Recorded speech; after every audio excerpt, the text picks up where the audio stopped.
Aujourd'hui, je vais vous parler de l'instant de Belgitude numéro 23 et qui s'intitule Est-ce que la Belgique est communiste au niveau fiscal? Alors, selon la RTBF, tout d'abord, la Belgique taxe les travailleurs à hauteur de 52,7%, notamment avec la taxe sur le travail, soit en première place des pays de l'OCDE en 2023 pour un travailleur célibataire sans enfant avec un salaire moyen. Selon la RTBF, la Belgique est aussi très mal située au niveau de la taxation du patrimoine. En septième position du classement de l'OCDE, la Belgique se situant dans les 37 pays de l'OCDE, taxant le plus sur le capital en 2022. Selon BCGFI, la Belgique, en date du 1er janvier 2026, si cela ne suffisait pas, va introduire une nouvelle taxe, notamment sur les plus-values financières.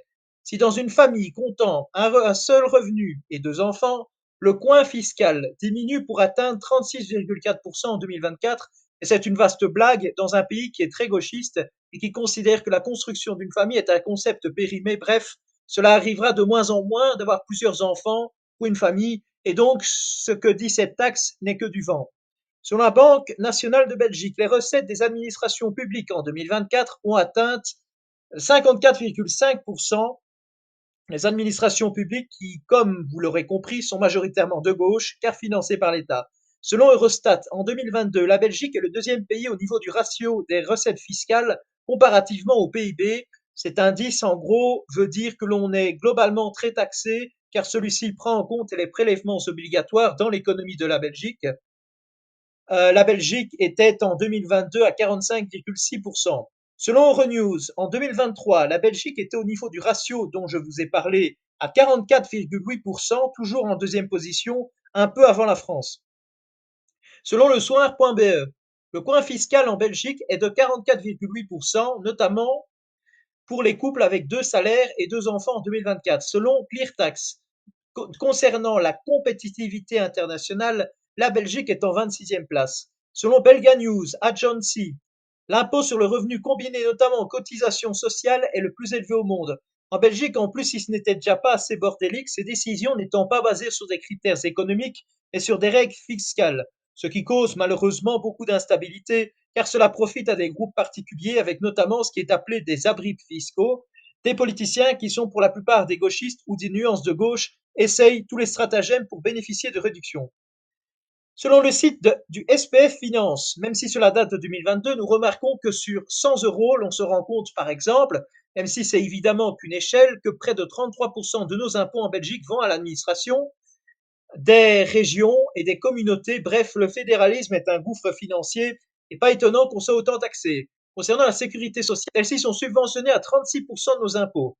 Concernant les différents domaines spécifiques, ce qui coûte le plus cher en Belgique, et cela n'étonnera personne, car la population vieillit, c'est évidemment les pensions, à hauteur de 21% de nos impôts, la plupart de ces pensionnés qui sont des boomers, qui pour la plupart ont eu leur pension très tôt, beaucoup plus tôt qu'à notre époque, et qui sont les mêmes qui ont voté pour les mêmes gauchistes pendant des décennies, précipitant la Belgique vers les abîmes.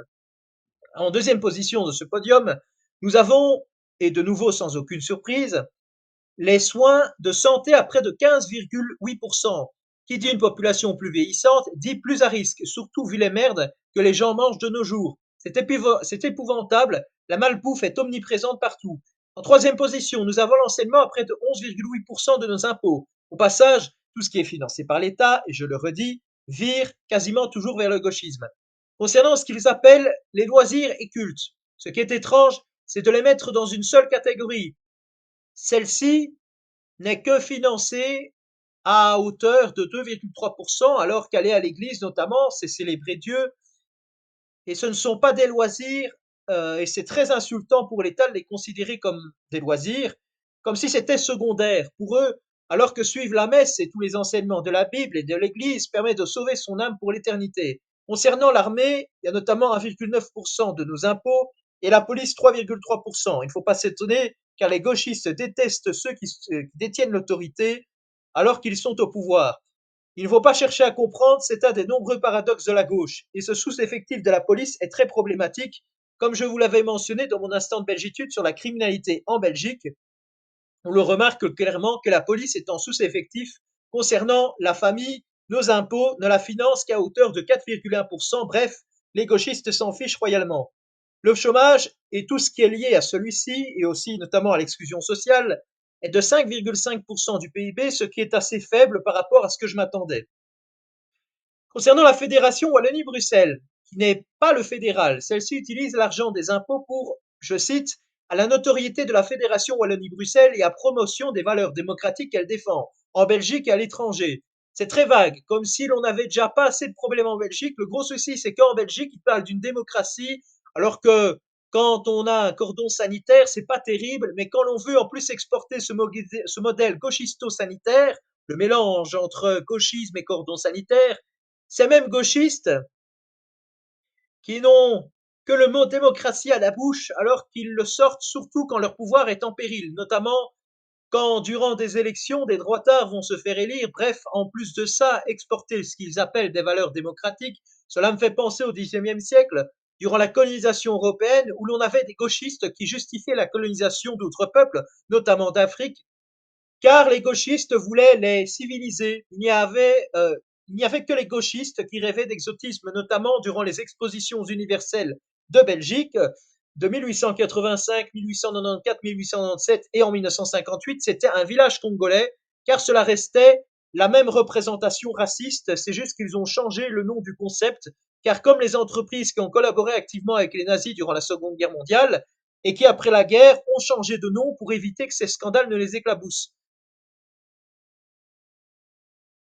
Dans ces expositions universelles, où l'on retrouvait ces représentations racistes, on retrouvait beaucoup de gauchistes, des bobos-gauchistes, car la majorité de la population était soit rurale, donc de droite, soit dans les usines, donc très pauvres. Ils n'avaient pas d'intérêt ni l'argent, ni d'aller au Congo belge, ni dans ces expositions. Bref, les gauchistes nous ont cassé les couilles pendant des décennies à nous expliquer leur théorie raciste de supposée supériorité de la race blanche pour justifier la colonisation, car s'ils avaient mieux étudié leur livre d'histoire, ils se seraient rendus compte que dans ces régions, il y a eu des empires très prospères, notamment le royaume du Congo, l'empire du Mali, le royaume d'Abyssinie, pour ne citer que. Soit les gauchistes ont une ignorance crasse, soit, et c'est beaucoup plus probable, une volonté au XIXe siècle de justifier la colonisation en prouvant que les populations qui vivaient dans le futur Congo, selon les gauchistes, n'avaient pas de civilisation pour justifier les pires atrocités, ce qui donnera plus tard le nazisme avec leurs théories racistes.